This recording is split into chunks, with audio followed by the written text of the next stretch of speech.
ئێمە لە ڕەوتی خۆمانە پێویستیمان بۆ هەیە زانست و پەروەردە و تەقییمکردنی گیانی هەرەوەزی چەندە. پێویست بۆ ئەکات تۆ بزانین چەندت لەم کتێبانەی خراوەتە بەردەست خوێندۆتەوە فێر بووی لێ شارەزایان بووی.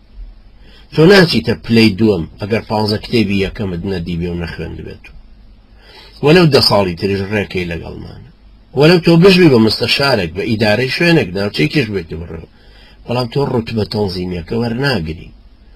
ئەمەش تەرکیزی لێ بکەین و شتێکی مهمە برایانی بەڕێزم لە ئیشی خۆمانە. جەماعەی ئیسلامی لە پاکستان 170 ملیۆن خەڵک لە پاکستانە. ئەم تەنزیمە هەڕەمە گەورەیە 7000 ڕوکنی نییە چونکە ڕوکن شروعی زۆر قورسە.